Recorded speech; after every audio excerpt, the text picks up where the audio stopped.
Hello, America. Welcome to Your Leo Nation. I am the Chief Mark Garrett, and I am joined once again by our fantastic guest and friend, Bill Bodner, retired DEA SAC of the Southern California, Los Angeles field office. Bill, how are you today? I'm good, Mark. That bumper gets me fired up every time I hear it. That lead-in music is phenomenal. I'm ready to go. Well, that and a cup of coffee will do you. So Right. it's fantastic. Well, welcome everybody. As I said, glad to have you back with us, and want to jump into this topic right away. It's close to home to me, for me, because of my family's history, my parents.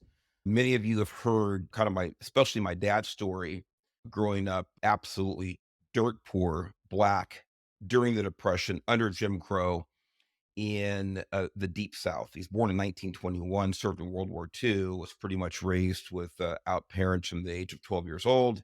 His dad was on the road, so to speak. He was a philanderer, quite frankly, folks. My grandfather, who I never met, died before I was born. My grandmother, my father's mom, was murdered when my father was 12 years old. And so being black and growing up under those circumstances, I don't think that it gets any worse from a cultural impoverished point of view. And by the way, my dad went on to be very successful in life, owned 3 homes before he died, put 4 of his 5 kids through college, and had more common sense than anybody I've ever met. My mom, absolutely dedicated to her 5 children, super, super hard worker. Of course, my mom was of mixed race. She was Black, Caucasian, and Native American, Cherokee to be specific. And she grew up in the same location. She was born 5 years after my dad. And you can imagine a child in that situation of mixed race growing up in that environment. I think in a lot of ways she had it worse than my dad did. But my parents, through all of this, came through, not easily, not without some of the greatest challenges people can face, but they came through because they had great morals, they had great principles, and hopefully they passed them on to their kids. I think that they did. So, Bill, with that said, I wanted to lay that foundation because what we're going to talk about today is related and in some ways infuriates me when I think about my parents and what they did and how they actually lived the American dream that started off kind of as an American nightmare, but they took advantage of the opportunities that were here. So we hear so much about law enforcement um, being racially biased, the systemic racism claims, so forth and so on. We hear so much about it. And I think sometimes people will read articles, they'll watch newscasts, they'll dive into social media, and they take what they see, what they hear, what they read as gospel, period. Well, this person said it, this professor, this researcher, this politician, this advocacy group leader, so forth and so on. And that's it. There's never any other research. There's never um, any possible deviation from the narrative. So I want to read something to you real quick. That's it for everybody. This is an article, and I've been sitting on this article for a while. Actually, I have so many of you and so many friends of mine, acquaintances that send me articles, send me information. Of course, I can't get to all of it like right today, but this one I actually purposely sat on for a while because I thought, you know what? There's going to be a time when this article is going to be more impactful than it was the day that I received it from a good friend of mine who's currently in law enforcement. And that time has come, Bill. And I think you and I talked about this offline and a couple of days ago. And there are actually 2 stories that come together, I think, pretty well. So Mhm. this article is from August of 2023, and it's Social Links. Ricky Schwat is the author. Professor fired for faking data to prove lynching makes whites want longer sentences for blacks. 6 studies retracted. And Bill, I think you had a chance to take a look at this article, did you not? I did. Okay. And I am going to read some highlights from it. It's not a very long article to begin with, but I want to cut right to the chase. So I'm skimming down here a few paragraphs. The professor's termination, by the way, what was the guy's name? Eric Stewart. Is that right, Bill? Yeah, Yeah. FSU, Florida State Yep. University. Florida State University criminology professor Eric Stewart. The professor's termination came 4 years after his former graduate student, Justin Pickett, blew the whistle on his research. I skipped down there on purpose. So he was fired 4 years after research that he had done and disseminated throughout the world, I guess theoretically, was discovered to be, I'll use the word erroneous. Um, is that fair to say, Bill? Yeah. And let's say this, Mark. He's described as a guru of the claim that systemic racism infests America's police and American society. Just to put that out there. That was his claim to fame. It's exactly right. So in other words, he's the oracle. He, like Yep. you said, he's the guru. He's the source from which all of this proof, Rhetoric. rhetoric emanates. It's so important. Uh, I'll backtrack a little bit here. To date, 6 of Stewart's articles published in major academic journals like Criminology and Law and Society Review between 2003 and 2019 have been fully retracted after allegations the professor's data was fake or so badly flawed it should not be published. Now, what did he claim? He claimed that his studies proved that law enforcement was systemically racist, that they targeted blacks, that blacks were treated unfairly, longer sentences, that white people in general want to see blacks and Hispanics incarcerated longer for the same violations compared to whites and so forth and so on. This is what his information, this is what his research, quote unquote, proved. College authorities said he was being fired for incompetence and quote unquote false results. When the investigation into Stewart began in 2020, he claimed he was the victim that Pickett, now Pickett is his graduate student researcher who blew Mhm. the whistle. He claimed that he was a victim, that Pickett essentially lynched me and my academic career. Strong words. I would say so. I would say that this gentleman, and if you read the full article, and Anthony, I'm going to have you post that. I'm going to have you post this article so people can read the full article. Again, it's not very long at all, but I want to make sure that Bill and I have time to discuss this. He likes to use the word lynched quite a bit. He was lynched by his graduate student assistant. The university lynched him apparently. White people, because of a horrible history, by the way, under the Klan and true racism. He thinks that all white people are affected by lynchings that occurred decades ago. It seems like he's fixated, Bill, on one topic. It seems like maybe he didn't go into his research without being predisposed to a conclusion. Yeah. Hey, Mark, let me. It was something you said in the opening hits home for me, right? You talked about uh, taking statements that someone like this makes as gospel, right? You talked about research, and there's people out there that take it like gospel. I used to be that guy. Mm, I would read these things and think, my God, there's something wrong with this. And let me remind you of something you and I talked about before, which changed my mind. It was a study that came out in 2019 from UC Berkeley. Now, UC Berkeley, Mark, not a bastion of conservative thinking. Is that fair to say? I would say that's right. So they did a study that clearly said there was no racial disparity in officer involved shootings in 2019. UC Berkeley did this study, had the data, checked it, published it, it went out there. And I looked at that and thought, this is interesting. This to me has some credibility. Guess what happened in June 2020 after the fall of Minneapolis? Let me remind everybody, May of 2020, the death of George Floyd.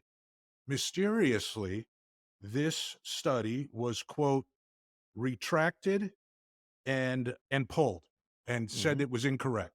So it was fine for a year. It was fine for a year until the narrative became so strong that there's this systemic racism in law enforcement that the authors of the study, I'm just going to say it, Mark, they folded, probably, I don't know, pressure from the university, pressure from somebody. And we'll talk about this more later as it relates to that other article that you want to talk about. And what did they do? They pulled the study. And then I said, wait a minute, we need to look at all these things a little closer. And that's why, to be honest, it's crazy what happened with FSU and this Professor Stewart, but unfortunately, it doesn't surprise me. There's people that take a narrative and they're really all about their narrative. They're not about the truth. The goal of their existence is to prove the narrative, and they're going to adjust the data to fit those points. Well, you're 100% right, Bill. And we saw this not only in academia with that example that you just gave, we saw it across American culture. We saw it in the private sector. We saw it with all of these companies that were virtue signaling. Oh, we're listen, how about this one? Whatever network carries the show Cops. They stopped showing Cops, the show, for Mhm. I forget how long, probably, I don't know, close to a year. They took it off the air before they brought it back. One of the most popular series ever on television. They pulled it. Why? Why? In other words, have they been showing racist cops for the last 20 or 30 years on the show Cops? I don't think they would knowingly do that, but Mhm. they pulled it for what reason? Because they didn't even want to show law enforcement officers engaging in legitimate enforcement contacts because it was unsavory at the time. It wasn't politically acceptable to show police officers in any positive light whatsoever. So your point is well taken. And of course, we saw it in law enforcement themselves. I mean, chiefs of police kneeling at the feet of BLM activists and other groups around the country for transgressions they had personally never committed. Absolutely astonishing. But it goes right back to what you're saying. This person obviously, again, was predisposed to the outcome and he manipulated findings about this. And I want to read something here, which is really important. I highlighted it. Actually, let me go back to it. I know I'm bouncing around, Bill, but these things just come to mind in our Mhm. conversations. To date, six of Stewart's articles, and again, this is Florida State University, folks. Like Bill said, and I said, this is supposedly the guru of this Mhm. topic about racism in law enforcement. To date, six of Stewart's articles published in major academic journals like Criminology, oh, did I read that one? Have been fully retracted after allegations the professor data was so fake or so badly flawed, it should not be published. Faked. Can I name those studies, Mark? Can I jump in and You know what? name I have those? them right here, but have at it. Please Yeah. have at it. School social bonds, social climate, and school misbehavior, a multi-level analysis. Ethnic threat and social control, examining public support for judicial use of ethnicity and punishment, the social context of Latino threat and punitive Latino sentiment, lynchings, racial threat, and whites' punitive views towards blacks, the social context of criminal threat, victim race, and punitive black and Latino sentiment, and then finally, a legacy of lynchings, perceived black criminal threat among whites. Those are the six studies that were pulled. And you have to ask yourself, how much influence did this have on totally open-minded people? Yeah. People maybe who are not predisposed to believe that cops are racist. How much influence did this have? How much damage did this do to the law enforcement community? How many lives may this have cost?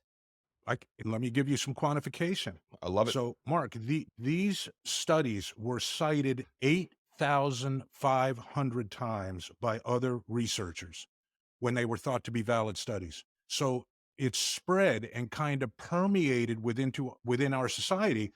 8,500 times other people cited these studies as being factually accurate and proving a point when it turns out they were completely fraudulent. It's sinful.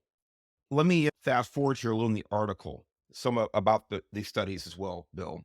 The retracted studies looked into contentious social issues like whether the public perceives Black and Latino people as threats and the role of racial discrimination in America's criminal justice system. One 2019 study, which has been retracted, of course, suggested historical lynchings make white people today perceive Black people as threats. Stewart floated the idea that, quote, that this effect will be greater among whites where socioeconomic disadvantage and political conservatism are greater. I'm not even sure what that means. It sounds like if you're a poor white person and you're conservative, that you're going to hate blacks more. That's how I That's sum what it he up said. here. No, I agree. Another retracted 2018 study suggested that white Americans view Black and Latino people as criminal threats, quote unquote, and suggested the perceived threat could lead to state sponsored social control. Now, these are all studies that have been retracted because they were deemed falsified, manipulated, untrue lies by the university. And then a third, Stewart claimed Americans wanted tougher sentences for Latinos because their community was increasing in numbers and becoming more economically successful. Finally, Latino population growth and perceived Latino criminal and economic threat significantly predict punitive Latino sentiment. He concluded in a 2015 study, which has now been retracted because it was a lie. This is racism, true racism is where you actually take your racist views out on people, either physically or economically or otherwise. When you actually act upon your racist views, it's one of the most evil things that can happen. The only thing that I can think of that's more evil than that is accusing a person or people of being racist when they're not. This is absolutely abhorrent. And the worst thing that happened to him that I can see right now is that he was fired. Mhm.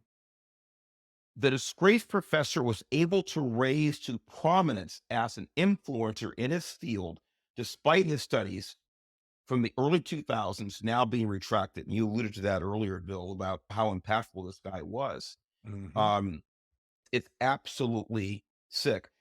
I want to, and again, I want to give you plenty of time to editorialize and fill in the gaps. I wanted to get this out here. And again, we'll link to it so you can read the article for yourself.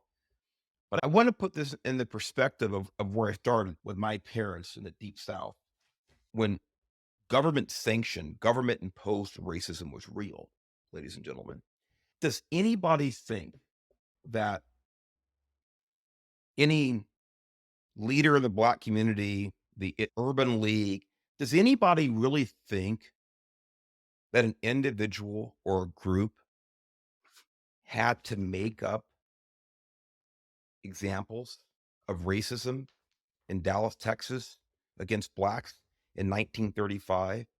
Does anybody think that they actually had to conjure up studies to prove that racism was real 80 years ago? Does anybody really think that you actually had to go out and, again, manipulate evidence, falsify documents, create studies that weren't true to prove the obvious? What this says to me is someone actually has to, in today's day and age, to go out and to create these so-called studies that perpetuate a claim. Racism must not be as bad as they make it out to be. Otherwise, they could just print the truth. That's how I see this. I don't know how you feel about it, Bill, but that's the way that I see it. It doesn't mean that racism does not exist. That's a silly thing to say. But to claim that it's a cultural issue, it's institutionalized, and that law enforcement is out to get people of color, I think is simply fantasy. Mark, I think that he did this. I mean, you. Hey, I don't think he did this for. I don't think his goal in these false studies had anything to do with really the issue of racism at all.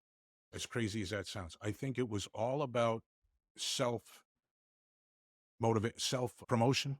In other words, what did he get out of it? He became the man, right? He got incredible clout in academia. He was honored at the American Society of Criminology. He was vice president there, as a matter of fact. He received over 3.5 million in grant support from major organizations and taxpayer funded entities. I don't know that he really gave a crap about racism in law enforcement. I think my opinion in reading this story is that it was all about what he could gain from having these views and promoting himself as, quote, the man when it comes to studying these views. Let me talk about some of the specific things that he was entrusted with or that he was empowered with. Florida Department of Juvenile Justice, National Science Foundation, which is run by the Department of Justice. They funneled money into research that he presided over. The National Institute of Mental Health, a branch of NIH, an organization which you and I have talked about in the past, they poured 3.2 million into research that he did on how African Americans transitioned into adulthood. He presided over that initiative as a co-principal investor from '07 to 2012. He reportedly made $190,000 a year at FSU. Hmm. He served on the school's diversity, promotion, and tenure committees, giving him a say over who got what on campus. And I think was even involved in doing reviews of ethical violations at the college, right? Yes. He was empowered with doing reviews of ethical violations of the college. So for him, I don't even know that he really cared that much about the subject he was talking about. It was just about self-promotion and creating a narrative that would make him be the quote man. Bill, I think your take on this is spot on. Um, he is not the first race hustler that we've seen in our lifetime. I won't mention any names, Jesse Jackson, Al Sharpton, but I think you're actually right. This is about self promotion and quite frankly, a way to increase income and and more power to Florida State University for eventually. I Mhm. think it was a long time coming, but at least removing him from his position. Let's say, Mark, that's a brave move. They did the right thing, Yeah. and there was going to be some rough road. And obviously, he made accusations of a lynching or that it was akin to a lynching. Obviously, an uncomfortable situation for the college, but they did the right thing. And here's the group that he was part of. He passed judgment on students accused of cheating and academic dishonesty as a member of FSU's Academic Honor Policy Hearing Committee. This is someone who Mhm. fraudulently published at least six pieces of work that were cited. How many times did I say, Mark? I got it again. 8,500 or so. 85 that were cited 8,500 times in other Mhm. academic research. I mean, Yeah. Well, it's funny. I think this is a good segue to the second part of the story, the second article about cheating and about oversight in a university by people who turned out to be maybe less than reliable themselves. And so I want to fast forward. This is a recent article. Again, it's related, ladies and gentlemen, to what we started with. This is a recent article. It's from Fox News.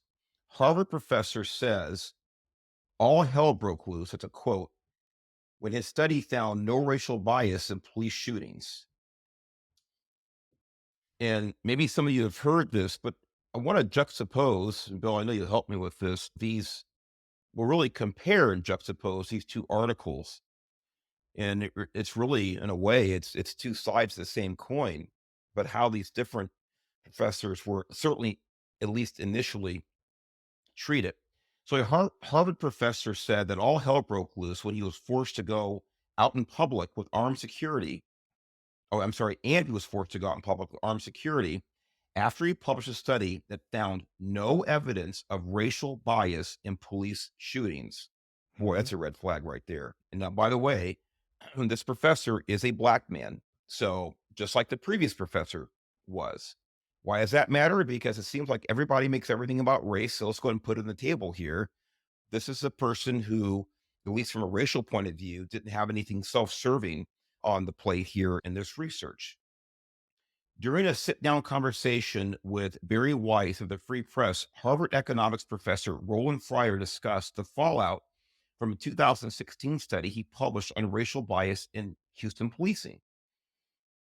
The study found that police were more than twice as likely. Now, I want everybody to listen to this passage intently, and there's a reason why. The study found that police were more than twice as likely to manhandle, beat, or use some other kind of non fatal force against blacks and Hispanics than against people of other races. Races. However, the data also determined that officers were 23.8% less likely to shoot at blacks and 8.5% less likely to shoot at Hispanics than they were to shoot at whites. Why is that paragraph so important? What it shows, from my point of view, is the objectivity of Mhm. this research. His conclusions, by the way, which I might even contest with own data that I look up, the point is that it's balanced. On one hand, he says there does seem to be a certain amount of bias against blacks and Hispanics. On the other hand, the bias shows it's actually in favor of blacks and Hispanics when it comes to shootings.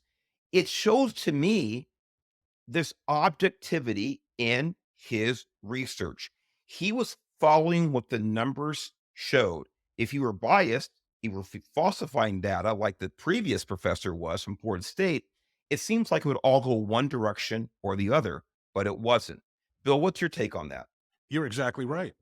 And here's the thing that you didn't say, though, Mark, that I think is also important. It gives it credibility. So when people in law enforcement look at it, you guess what they're going to say? We need to look at this use of force issues. Why is there more use of force, non lethal or non shooting force in Hispanics and blacks? And actually, they will give the report credibility and they'll try to address it and they'll try to fix the problem. One thing to talk a little more about him, Mark, um, the things you didn't mention about him, his father was in prison, his mother was murdered. He had a rough upbringing. I mean, I guess that's a hard upbringing. I don't know, rough, a hard upbringing. But the thing that drove him and that made that why I am so impressed with him is, you know what he cares about, Mark? Only one thing, the truth. The And truth. he's willing to put that truth out there regardless of the personal consequences. Why? Because it's the truth. And he believes that only that truth can actually help people in the community. If we lie about results, make up data, construct a false narrative, we're not doing any type of service to people who are living in that community. When you get real data, real information, real truth out there, then you're actually doing something to help people. And I think that's why this gentleman should be applauded. It was actually his pursuit of the truth, I find very refreshing. Let me put it like that. Well, that makes two of us. And you're right. He should be applauded, but of course, he's being villainized instead.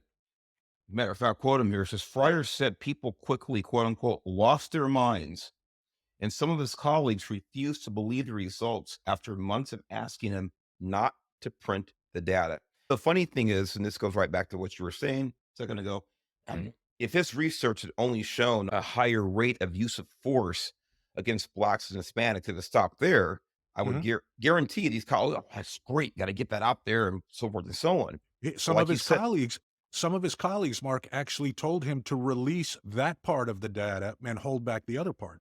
right. In other words, these aren't researchers, these are propagandists.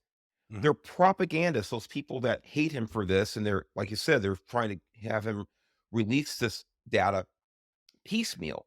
They're not interested, Bill, in the truth, which is, by the way, the namesake of your podcast, Truth Nation. I think it's a great name because this is what we should all be aspiring to. Mhm. It's what's accurate, or not what we feel like and not what we want to believe, but is it or isn't it? That's all Yeah. that really matters. Two plus two equals four, or it doesn't. Yeah. I want to continue here with this, Well, but can I jump in, Mark? I want to say yeah, that two important things to note, though, is first off, he has said, I did not expect to get these results. He has said that. He said that uh-huh, when he started the study, he expected to find that there was a racial disparity in officer involved shootings. yes, Part two, when the data showed that there was not, guess what he did?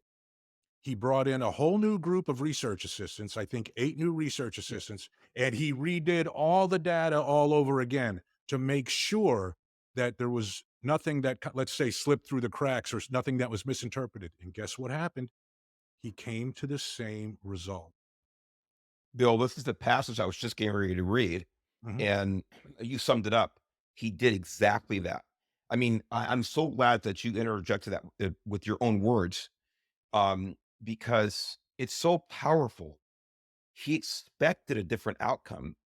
And by the way, when one expects a certain outcome, it's a lot easier to manipulate numbers. It Mhm. really is. It's a lot easier, I mean, from human nature point of view, to overlook things or give this data a pass, things like that. If you're not truly grounded in what the numbers tell you, just the objective reality of stuff. And he didn't let his, I mean, apparently it's somewhat of a personal bias influence his research. He put on paper what the numbers showed him. And this is exactly right. He hired 8 new assistants after the initial study, 8 new assistants, redid the study. The data, like I said, came back the same. Very powerful. And by the way, after this, he says that he lived under police protection for over a month, Yeah. for over a month, just by printing what the data showed. And Right. I he mean, was hated. yeah, no matter what data shows, no matter what data shows, is that something that we should, have to fear?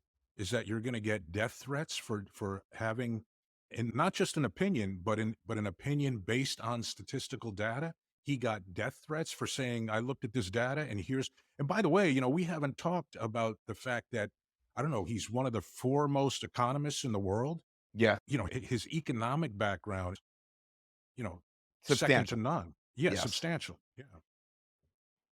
Yeah, there's no doubt about it. In other words, he brings a ton of credibility, which is the word you used earlier. Like even before the study, he brings a ton of credibility. But it just illustrates illustrates the power of perception and quite frankly the power of politics when you so want something to be true that even facts will not persuade you. This, like I said, it's one thing for someone to lie to you. It's another thing to lie to yourself and say, just no, it didn't happen that way or whatever it is. It's just, it's very powerful. And by the way, this short paragraph here, Fryer, who became the youngest tenured black professor at Harvard at age 30. Mhm. So it just shows you how powerful of a mind this guy has. Was suspended for 2 years from the university in 2019 after he allegedly engaged in quote unquote unwelcome conduct of a sexual nature. He continues to deny the allegations. Now, why is it so important? Again, I have no idea whether those allegations are founded in reality, if they're true, they're not true. I have no idea.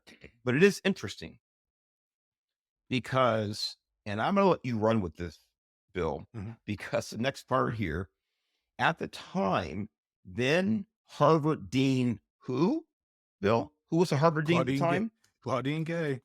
Claudine Gay. Ladies and gentlemen, boys and girls, does that ring a bell? Claudine Gay. This was the person so respected that she had to resign her position because of plagiarism. The Harvard dean.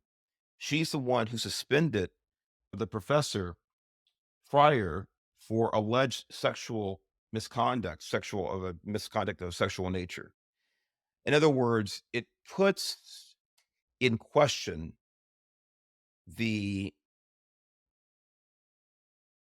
the claims of legitimacy about the allegations. I don't know. Mhm. I have no idea. Mhm. But this person who had to resign because she had plagiarized, I don't even know how many, it's like a mushroom, it keeps growing and growing, the number of papers that she actually plagiarized, Bill. This is a person who suspended him coincidentally right after the study comes out Mhm. for sexual misconduct. And also, Mark, not just sexual misconduct, but if you read, very draw a fine line on what she said, Unwelcome. that Fryer's research and conduct with employees, Yes. his research and conduct with employees exhibited a pattern of behavior that failed to meet expectations within the community. Yeah. It's about as nebulous as he can get. And like you Mhm. said, though, research is the key Mhm. word. Again, I have my suspicions about the allegations being legitimate or not. But this is a case where the power brokers, the people in charge, are so afraid of what might be true and what this study indicates is true that cops are not as bad as certain sections of our population would have you believe, that they have to silence a person who is making those claims based on research. This is Right. dangerous. This is It is. absolutely dangerous. You talk about censorship. Well, this is censorship. Now, is it government censorship when he gets suspended from a university? I would, because only the government can technically censor people. We've actually had this discussion about online platforms and what is censorship, things like that. Obviously, very detailed. But to keep things broad here, only the government, really under the Constitution, can censor people. But Hmm. guess what? Guess what? Harvard, like almost every college, university in this country, gets government funding. Hmm. They become an agent of the federal government. And so when they decide, in my opinion, this is censorship because they did not like the findings of the study, to me, it's government censorship. And this is what happens. You shut down the opposition. You shut down people with whom you disagree rather than trying to figure out, is it true? If it is true, we need to reallocate our resource, our time into fixing the problem. That's not what they want to do here. This is not what Gay wanted to do. This is not what the university wanted to do. This is not what the power brokers wanted to do. It's not what Jesse Jackson or Al Sharpton want to do because the reality is too painful, especially given their decades of rhetoric about Hmm. law enforcement being the problem instead of the perpetrator being the problem. Yeah. And also don't forget, Mark, this study showed that you were twice as likely to get beat up. Right. You were twice as likely to get beat up. But because there was not they because they didn't see that same evidence in shooting, and because you were actually less likely to get shot at as a person of color, I don't know what happened. They just No go. it's not something that anyone was willing to sign off on. It did not fit the narrative. Yeah. That's the bottom line. It did not fit the narrative. And so we have it. But I want people to read the articles. They're both very short articles for Yeah. yourself. And think about this. Think about a tenured professor, apparently a brilliant man, during this research. And by the way, going back and double checking his own figures with a new team to bring in to keep everything fresh, coming to the same conclusions, and then being demonized by the university and probably suspended because of this. Mhm. Think about all of the other information you may be listening to that also may be tainted, Mhm. misleading, and simply untrue.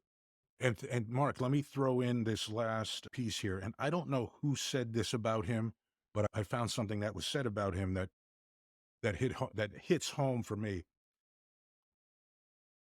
He has one North Star, and that is the pursuit of the truth, come what may. The pursuit of truth, no matter how unpopular the conclusion or inconvenient to his own political biases. He's also rare in that he isn't afraid to admit when he's wrong or to admit his mistakes and learn from them. I don't know, man. That's who I want doing research, addressing problems, and trying to make our communities better. Amen. Could agree with you more, Bill. Ladies and gentlemen, thanks for joining us today. Bill Bodner, always a great guest and always a lot sharper than I am. So I'm glad to have you aboard whenever you can make it. Take care. We'll see you next time.